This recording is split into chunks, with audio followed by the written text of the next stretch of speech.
इस कार्यक्रम के प्रायोजक हैं श्री निहाल चंद्र जी जैन, श्रीमती अचरज कुमारी जैन, श्री घेवर चंद्र जी जैन, श्रीमती कल्पना देवी जैन, श्रीमती सुनीता जैन, श्री विनय जैन, श्रीमती पूर्वी जैन, जयपुर, राजस्थान। महाराज साहब सूर्य सागर जी द्वारा लिखी गई यह सुंदर अनुपम रचना है। जनवाणी की चर्चा चल रही थी, जनवाणी माँ का स्वरूप बतलाया जा रहा था।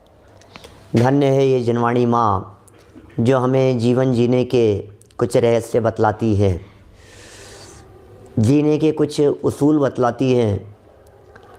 इस संबंध में हम यहाँ प्रथमानुयोग उसकी चर्चा कल आपके बीच में कर चुके थे। ये बहुत महत्वपूर्ण है।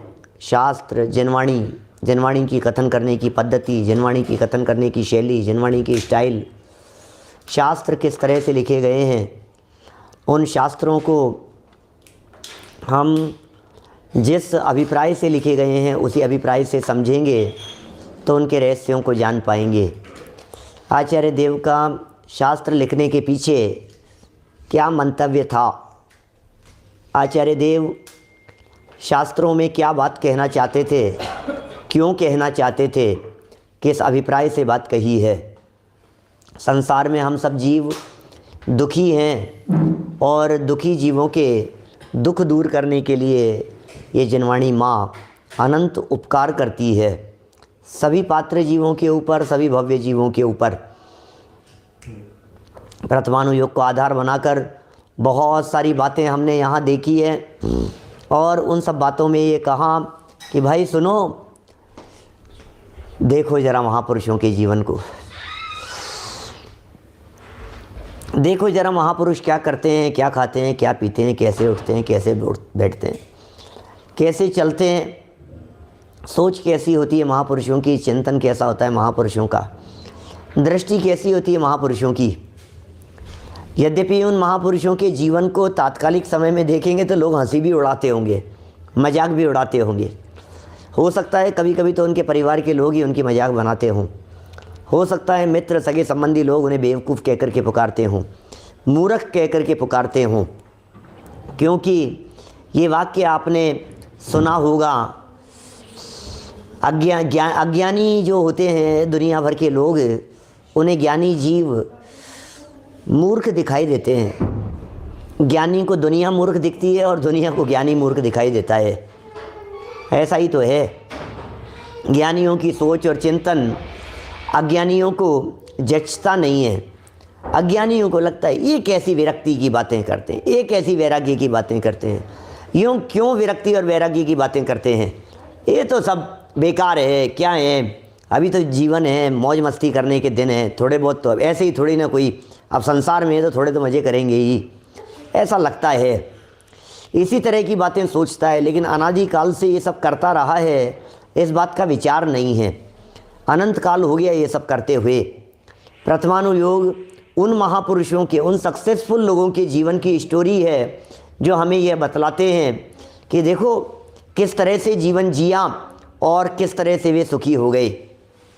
परिस्थितियाँ कितनी प्रतिकूल बनी, माहौल कितना प्रतिकूल था, साथ देने वाला कोई नहीं था। परिवार वालों ने भी साथ नहीं दिया, पियर वालों ने साथ नहीं दिया, ससुराल वालों ने साथ नहीं दिया, लेकिन तत्वज्ञान का साथ था तो सहज रह सके।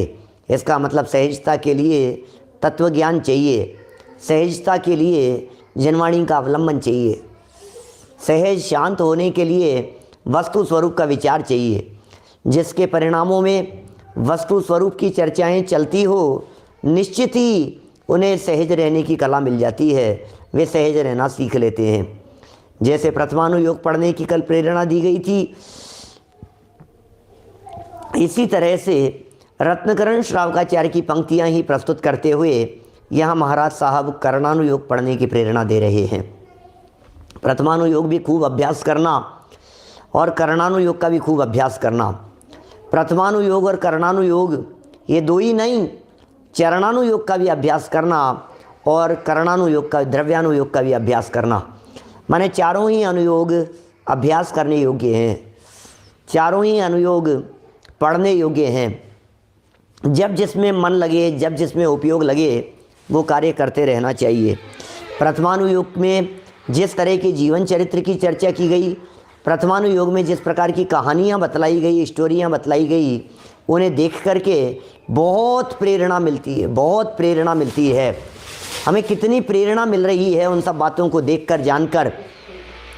माने जब थोड़ी सी हिम्मत हारते हुए से दिखाई देवें, उसी समय तुरंत प्रथमानुयोग का स्वाध्याय करना शुरू कर देना। जैसे ही आपको ऐसे लगे कि ये थोड़ा सा डिप्रेशन में आ रहे हैं, ज़रा याद कीजिए प्रथमानुयोग को, ज़रा याद कीजिए कहानियों को।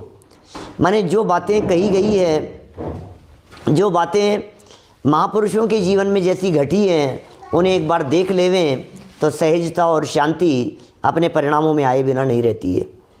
देखिए क्या कह रहे हैं यहाँ पर, 487 नंबर का ये पेज है। 487 नंबर के पेज में ये क्या कह रहे हैं यहाँ पर, कर्णानुयोग का लक्षण बतलाते हैं। अब यहाँ कर्णानुयोग का लक्षण, रत्नकरण श्रावकाचार्य दूसरे अध्याय का ये तीसरा श्लोक है। अध्याय 2 का 3 नंबर का श्लोक बतलाया है। देखिए क्या है श्लोक ये, लोकालोक विभक्तेर युगपद परिवृत्ते चतुर्गति नांच आदर्शमेव तथा मति रवेति कर्णानुयोगश्च। वाह, क्या कह रहे हैं, ओहो, लोकालोक विभक्तेर, लोक और आलोक का विभाग, क्या कह रहे हैं, युग परिवृत्तेश चतुर्गति नाम, चारों गतियाँ, और कैसी कैसी बातें दिखती है। ये कह रहे हैं युग परिवर्तन, युग का परिवर्तन भी दिखाई देता है, चारों गतियाँ भी दिखाई देती है, लोकालोक भी दिखाई देते हैं, ये सब आदर्श रीति से दिखाई देते हैं, दर्पण के समान दिखाई देते हैं। भैया ये कर्णानुयोग है। कर्णानुयोग पढ़ने वालों को दुनिया दिखने लगती है, कर्णानुयोग पढ़ने वालों को जगत दिखाई देने लगता है, कर्णानुयोग पढ़ने वालों को दुनिया की स्थिति दिखती है, कर्णानुयोग पढ़ने वालों को सब दिखाई देने लगता है स्पष्ट रीति से।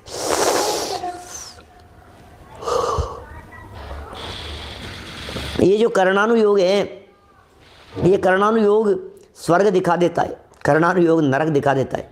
आपने नरक देखा है क्या? कभी नहीं देखा हो तो आप कर्णानुयोग के ग्रंथों को पढ़िए, आपको नरक दिखाई देने लगेगा।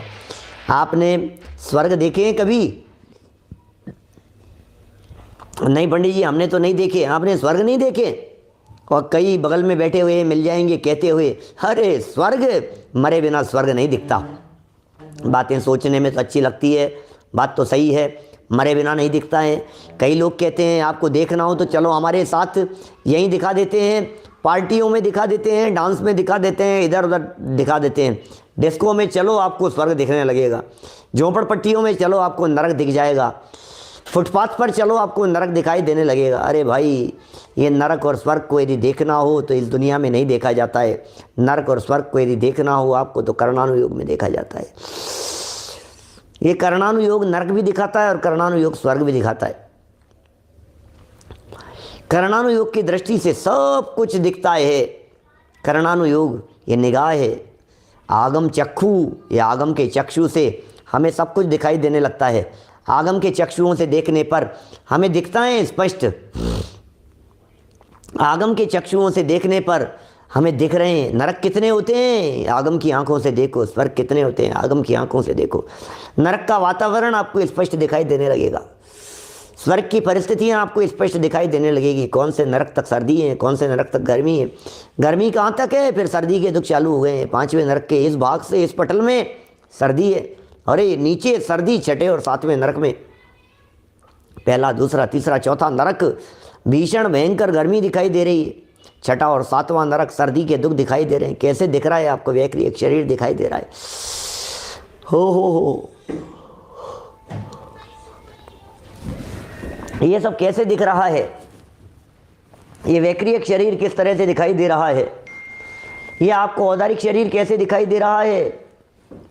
ये आपको 5 प्रकार के शरीर कैसे दिख रहे हैं? ये सब कर्णानुयोग का चमत्कार है। माने कर्णानुयोग ही एकमात्र ऐसा है जो हमें वस्तु स्थिति को स्पष्ट दिखाता है। यहाँ जो शब्द दिए हैं, सम्यक ज्ञान, सम्यक ज्ञान, सम्यक ज्ञान की चर्चा चल रही है। चारों अनुयोग ज्ञान रूप हैं। देखिए सम्यक ज्ञान लोकाकाश और अलोकाकाश के विभाग को जान लेता है। सम्यक ज्ञान जान लेता है लोकाकाश और अलोकाकाश के विभाग को। सम्यक ज्ञान के माध्यम से जानने में आ जाता है जीव, पुद्गल, धर्म, अधर्म और काल जहाँ तक मौजूद हैं वो सब लोक है, और जहाँ ये 5 द्रव्यों का सद्भाव नहीं है वो सब अलोक है। ये लोक और अलोक का विभाग ज्ञान में दिखता है, लोक और अलोक का विभाग कर्णानुयोग में दिखता है। कर्णानुयोग जैन शासन की ज्योग्राफी है। प्रथमानुयोग यदि हिस्ट्री है तो कर्णानुयोग ज्योग्राफी है। आपका इंटरेस्ट हिस्ट्री में है या ज्योग्राफी में है? आपका इंटरेस्ट किस में है? यदि आपका इंटरेस्ट ज्योग्राफी में है तो आपको कर्णानुयोग में बड़ा मज़ा आएगा, क्योंकि कर्णानुयोग बातें बताता है नई नई, कर्णानुयोग रचनाएं बतलाता है, कर्णानुयोग मॉडल बनाता है, कर्णानुयोग साइज बतलाता है, कर्णानुयोग गणित बतलाता है, मैथमेटिक्स कैलकुलेशन की चर्चा करता है। कर्णानुयोग और इतनी बारीकी से नाप तोल की चर्चाएं करता है ये कर्णानुयोग। भाई साहब आपको मिलेगा नहीं। ये कर्णानुयोग में जो चर्चाएं दिखाई देती है, ये चर्चाएं आपको दुनिया में कहीं नहीं मिलेगी। जो बातें यहाँ कर्णानुयोग के अंदर कह रहे हैं, कर्णानुयोग की जो अद्वितीय बातें हैं, ये मति श्रुत ज्ञान से ही हो जाती है। श्याम सिंघवी जी साहब, मति ज्ञान और श्रुत ज्ञान के माध्यम से ये कर्णानुयोग उन सब बातों को देख लेता है, उन सब बातों को जान लेता है। कर्णानुयोग में स्वर्ग नरक सब कुछ छदमस्त को दिख रहे हैं। अरे केवल ज्ञानी हो जाएंगे तो फिर कर्णानुयोग से थोड़ी ना देखेंगे, फिर तो ज्ञान में ही सब कुछ झलकेगा। यहाँ तो शास्त्र के आधार से जानने की चर्चा चल रही है। यहाँ तो जो केवल ज्ञानी जान रहे हैं, ये केवल ज्ञानी तो अपने ज्ञान से जान रहे हैं, और छदमस्त जीव शास्त्र के आधार से जान रहे हैं। छदमस्त जीव शास्त्रों के आधार से जानते हैं। छदमस्तों को शास्त्र में दिखने लगता है। छदमस्तों को देखने के लिए शास्त्र भी हैं जो दिखाते हैं। छदमस्त शास्त्रों के आधार पर देखते हैं, और केवल ज्ञानी जो हैं ये सब दिव्य ज्ञान के आधार पर देखते हैं। तो अभी केवल ज्ञानियों की बात नहीं चल रही है, यहाँ तो अभी हमारे ज्ञान की बात चल रही है। आप यदि कर्णानुयोग के ग्रंथों को देखेंगे तो आपको हाथ पर रखे आंवले की तरह स्पष्ट दिखने लगेगी। हस्तामलकवत, हस्तामलकवत, अमलक कहते हैं स्फटिक को, हाथ पे रखे हुए स्फटिक की भांति। हाथ पे रखा हुआ है स्फटिक, स्फटिक मणि हाथ पर रखा हुआ है। आपको कैसा दिख रहा है? अरे ऐसा लग रहा है जैसे ये स्फटिक क्या है, हाथ की रेखाएं साफ दिख रही हैं। 2-3 इंच का स्फटिक मणि, ट्रांसपेरेंट रत्न, उसे यहाँ रखो हाथ के ऊपर, और फिर देखो तो स्फटिक मणि के हाथ में रखे हुए होने पर भी बिल्कुल हाथ की रेखाएं आपको स्पष्ट दिखाई देने लगती है। अत्यंत स्पष्ट दिखाई देती है हाथ की रेखाएं, आपको बिल्कुल क्लियर दिखाई देंगी हाथ की रेखाएं। ये कैसे दिखाई देती है हाथ की रेखाएं? बोले हस्तामलकवत। अभी अमलक को आंवला भी कह दिया जाता है, तो हाथ पे रखे आंवले की चर्चा करने लगते हैं। तो हाथ पे रखे आंवले की तरह, ये बहुत प्रसिद्ध हो गया, हाथ पे रखे आंवले की तरह, हाथ पे रखे आंवले की तरह। लेकिन हाथ पे रखे आंवले की चर्चा नहीं, हाथ पे रखे हुए स्फटिक की तरह, बिल्कुल क्लीन, बिल्कुल क्लियरिटी। जितना स्पष्ट दिखाई दे रहा है ये उतना स्पष्ट आपको द्रव्यानुयोग के माध्यम से, कर्णानुयोग के माध्यम से, चरणानुयोग के माध्यम से, प्रथमानुयोग के माध्यम से विषय वस्तु दिखाई देने लगेगी। अभी तो यहाँ लोकालोक को देखने का प्रसंग चल रहा है। अभी तो लोकालोक दिखा रहे हैं, यहाँ पर कर्णानुयोग दिखाने की चर्चा चल रही है। हमारे विदिशा वाले पंडित जी साहब जवाहरलाल जी बड़कुल साहब कर्णानुयोग के प्रकांड विद्वान थे, बहुत प्रेम रखते थे। जब बैठते थे लेकर के बैठ जाते थे कर्णानुयोग के बारे में। अभी मैं बहुत पहले सन 2004 की बात है, विदिशा आया था तो लेकर के बैठ गए। किसी प्रसंग में मैंने कर्णानुयोग की बातें बतलाई मैंने कहा इतने सागर यहाँ, इतने यहाँ, तो वो कैलकुलेशन लेकर के कि पंडित जी आपने ये कहा, ये कैसे, ये इसकी कैलकुलेशन ऐसे ऐसे ऐसे सब। बड़ा मज़ा आता है बिल्कुल, माने बहुत मज़ेदार बातें हैं, मज़ा भी आता है, इंटरेस्टिंग। सबसे बड़ी विशेषता ये है कर्णानुयोग की कि कर्णानुयोग में आपको नई नई बातें मिलेगी। कर्णानुयोग में आपको सब कुछ नया नया नया नया नया दिखाई देगा। ऐसा लगेगा कर्णानुयोग के अंदर ये अरे ये क्या गजब की बात, अच्छा इतनी हाइट है, अच्छा ऐसा स्वरूप है, अच्छा इस तरह का है, अच्छा इतने योजन का है, अच्छा इतने योजन में इतने किलोमीटर, इतने माइल। अरे मज़ा आता है उन बातों को देख करके, बहुत ही मज़ेदार बातें दिखाई देती है। चलिए खैर, यहाँ क्या कह रहे हैं, ये सम्यक ज्ञान जो है लोकालोक का विभाग करने वाला है। ऊर्ध्वलोक, अधोलोक, मध्यलोक। आपको मालूम है सुमेरु पर्वत के ऊपर एक बाल के अंतराल से ऊर्ध्वलोक शुरू हो जाता है। वाह, कैसा लगता है अपने को? बहुत सरल है, बहुत इंटरेस्टिंग सब्जेक्ट है। एक बाल के अंतराल से, सिर्फ एक बाल का अंतराल हो, एक बाल का अंतराल, एक आड़े बाल का अंतराल, और स्वर्ग शुरू हो गए। वाह, कैसा लगता है? मेरू पर्वत के ऊपर से, सुमेरु पर्वत के ऊपर से। इसका मतलब यह है सुमेरु पर्वत और स्वर्ग के बीच में एक बाल का अंतराल है। अब मेरू पर्वत के नीचे से बात करो, तो मेरू पर्वत के नीचे से जब आप बात करते हैं तो मेरू पर्वत की जड़ और नीचे अधोलोक, बोले अंतराल कहाँ है? अरे इतना गजब का प्रकरण है, सुनो तो सही आप। मेरू पर्वत की जड़ चित्रा पृथ्वी पर और वज्रा पृथ्वी, चित्रा और वज्रा पृथ्वी के बीच में 3 लोक का जो सेंटर 8 प्रदेश हैं, उन 8 प्रदेशों में से, जैसे ये 8 प्रदेश हैं, ये 4 और 4 8, ऐसे 4 4 8, तो इसमें जो इस तरह से बनेंगे, ऐसे बनेंगे। तो ऊपर वाले 4 मध्य लोक में और नीचे वाले 4 अधोलोक में। अभी तो समझ में नहीं आ रही होगी आपको बात, मैंने क्या कह दिया है। मध्यलोक और अधोलोक, इन दोनों के बंटवारे की चर्चा कर रहा हूं मैं। मध्यलोक और अधोलोक के बंटवारे में एक प्रदेश का भी गैप नहीं है, और प्रदेश इतना सूक्ष्म होता है कि सुई के नोक बराबर हिस्से में असंख्यात प्रदेश होते हैं। अब सुई के नोक बराबर हिस्से में भी जब असंख्यात प्रदेश होते हों, तो एक प्रदेश ऊपर और एक प्रदेश नीचे, इतना बारीक विभाजन है। एक एक प्रदेश की बारीकी की बात करता है कर्णानुयोग। माने ये जो कर्णानुयोग के विषय हैं, ये विषय कितने बारीक हैं, कितने गजब के विषय हैं। ये कह रहे हैं भाई ऊर्ध्वलोक, मध्यलोक और अधोलोक, इन तीनों लोकों का बंटवारा, और इन तीनों लोकों के बंटवारे के साथ साथ में लोक और आलोक का बंटवारा। लोक कहाँ हैं और आलोक कहाँ हैं, इसका बंटवारा कैसे करेंगे आप? तो ये दिखा रहे हैं यहाँ पर लोकाकाश और आलोकाकाश के बंटवारे के साथ साथ में इतना ही नहीं, अरे काल भी दिखने लगते हैं। भूतकाल दिखने लगता है, वर्तमान दिखने लगता है, भविष्य दिखने लगता है, फ्यूचर दिखने लगता है, पास्ट दिखने लगता है। कैसा काल आ गया है ये दिखाई देने लगता है। वीरेंद्र जी साहब, कर्णानुयोग देखने से आपको दिखाई देने लगेगा काल चक्र का परिवर्तन दिखाई देगा।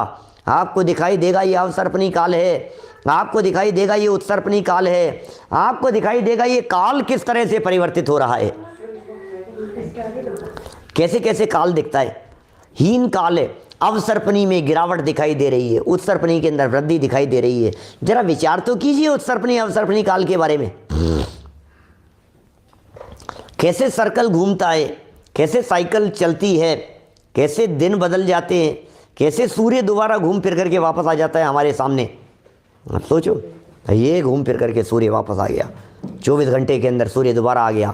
संडे 7 दिन के अंदर दोबारा घूम फिर करके आ गया। अरे ये क्या हुआ, ये तारीख 1 तारीख फिर आ जाएगी अगले महीने, अरे आज तो 2 हो गई, ये फिर घूम करके आ जाएगी, अरे आज तो 15 हो गई, अरे ये फिर घूम करके आ जाएगी। आप क्या चिंता करते हैं, महीने में फिर बदल जाती है, तारीख बदल जाती है, वार बदल जाते हैं, बदल करके फिर दोबारा आ जाते हैं। पूरा सर्कल, उत्तरायण से दक्षिणायन, दक्षिणायन से उत्तरायण, सब चलता ही रहता है। उत्सर्पणी से अवसर्पणी, उत्सर्पणी अवसर्पणी, उत्सर्पणी अवसर्पणी, ये सर्कल चलता रहता है। रोज घड़ी के अंदर समय बदलता है। 5 बज गए, बोले क्या चिंता करते हो, दोबारा फिर बजेंगे। 7 बज गए, बोले फिर दोबारा बजेंगे। सब बजते हैं दोबारा। घड़ी में जितने बजे हों, ऐसा नहीं है कि आज बंद हो गए हैं। ये सब घूमता रहता है, सब घूमता रहता है। समय भी घूमता है यज्ञेश भाई, समय का भी परिवर्तन होता है, समय का भी चक्र चलता है, सब कुछ दिखने लगता है। आपको क्या देखना है दुनिया में? काल देखना चाहेंगे तो काल दिखने लगेंगे, भूतकाल देखना चाहेंगे तो भूतकाल दिखने लगेंगे, कर्म भूमि देखना चाहेंगे तो कर्म भूमि दिखाई देने लगेगी। और आप यदि चाहेंगे भोग भूमि देखना तो यहाँ बैठे बैठे हम आपको भोग भूमि भी दिखा देंगे। सुरेंद्र जी बाबू जी साहब, भोग भूमि भी दिख जाती है यहाँ बैठे बैठे, कल्प वृक्ष दिखाई देने लगते हैं। ओ, ये भोजनांग है, ये वस्त्रांग है, ये पानांग है, ये दीपांग है, ये सब दिखने लगते हैं। कैसे दिखता है? ये सब छोटी छोटी सी बातें ऐसे दिखाई देने लगती हैं। कल्प वृक्ष से देखो, अरे कैसे कपड़े मिल जाते हैं उनको, कैसे गहने मिल जाते हैं, जो मांगो वो मिलता है। जांचे सुरतरु देय सुख, जांचना करने से ये सुरतरु कहलाते हैं। कल्प वृक्ष का पर्यायवाची होते हैं सुरतरु। सुरतरु माने कल्प वृक्ष का पर्यायवाची। ये सब कुछ दिखाई दे रहा है वहाँ। कल्प वृक्ष से जो चीज़ आप मांगना चाहो, जो वो चीज़ मिल जाएगी। मांगना तो पड़ेगा लेकिन। और पता है उमाकांत जी साहब, फिटिंग के मिलते हैं। जैसी फिटिंग के आप चाहोगे वैसी फिटिंग के मिल जाएंगे। जैसी फिटिंग के आप पहनते हो वैसी फिटिंग के मिल जाएंगे। मैंने लगता है अपने को देख देख करके ऐसा ऐसा कैसे होगा यार। साइज तो आके ट्रायल रूम तो होगा ही ना, ट्रायल तो करना ही पड़ेगा। फिर पसंद नहीं आए तो कल्प वृक्ष वापस भी ले लेता है क्या? वापस भी चले जाते होंगे कल्प वृक्ष से। ऐसे कैसे मिल जाता है? जिस साइज के, जिस फिटिंग के, जिस कलर के, जिस डिजाइन के, जैसे आपको चाहिए हो। हैं मतलब क्या करें भाई साहब। मैंने ऐसा ऐसा लगता है हमारे को, ये जो दिखता है ये अनुयोग दिखा रहे हैं, ये करणानुयोग दिखा रहे हैं। अरे ऐसा महान समुद्र है, ओह ये करणानुयोग, ये ऐसा महान समुद्र है भाई साहब, अथाह समुद्र है। 33 सागर तक चर्चा करते रहें तो चर्चा की कमी नहीं पड़े। अरे सरवार सिद्धि के देव बैठ करके जब कुछ कभी चर्चा करते होंगे तो क्या चर्चा करते होंगे बतलाओ? ये करणानुयोग की चर्चाएं हैं जो रिपीट नहीं होती है। द्रव्यानुयोग में रिपीटेशन होता है, भक्ति में रिपीटेशन होता है, द्रव्यानुयोग में रिपीटेशन होता है। चरणानुयोग की बातों का अंत आ जाएगा। प्रथमानुयोग अनंत नहीं है, लेकिन करणानुयोग की बातें अनंत है। क्या करणानुयोग की बातें अनंत है? कैसी कैसी बातें हैं, कितनी कितनी बातें हैं। कौन मरा, कौन गया, कहाँ गया। 7वें नरक से निकला हुआ जीव पशु ही बनेगा। 7वें नरक से निकला हुआ जीव जरूर पशु ही बनेगा, और वो पशु नियम से फिर दोबारा नरक में ही जाएगा। कौन कहे भाई सब करणानुयोग के अलावा ये बातें, नई नई बातें। अच्छा अच्छा, आपकी आंखें ऐसे आश्चर्य से खुली की खुली रह जाए। आपको अच्छा ऐसा है, अरे गजब, अरे गजब। महामच्छ देखा है आपने कभी? आज बच्चों को लेकर के बैठ जाओ, छोटे छोटे से बच्चों को देखा है कभी? श्रद्धान देखा है? ये महामच्छ कितना बड़ा होता है महामच्छ, और वो इतना विशाल होता है वो महामच्छ, और इतना बड़ा होता है, इतना बड़ा होता है पूरा जयपुर उसके पेट में चला जाए। ऐसे ऐसे मुंह फाड़े ना वो, इतना बड़ा, तो पूरा जयपुर ही उसके पेट में चला जाए। अब आप कल्पना करो, डायनासोर को टीवी में देखा है अपन ने, ये महामच्छ की कल्पना सुनकर के आपके जबान से ऐसा निकलता होगा महामच्छ। क्या महामच्छ जैसा? अब कैसा कैसा महामच्छ होता होगा? उसकी आंखें कितनी बड़ी बड़ी होती होगी, आप कल्पना करो जरा। जब उस महामच्छ की चर्चाएं करते हैं और उन चर्चाओं को सुनते सुनते आपको ऐसा लग रहा है आंखें कितनी बड़ी होती होगी, पेट कितना बड़ा होता होगा, उसके पैर कैसे होते होंगे, उसकी पूंछ कैसी होती होगी, और 4-4, 5-5 मंजिल के तो मेरे को लगता है उसकी आंख होती होगी। इस कार्यक्रम के प्रायोजक हैं श्री निहाल चंद्र जी जैन, श्रीमती अचरज कुमारी जैन, श्री घेवर चंद्र जी जैन, श्रीमती कल्पना देवी जैन, श्रीमती सुनीता जैन, श्री विनय जैन, श्रीमती पूर्वी जैन, जयपुर, राजस्थान।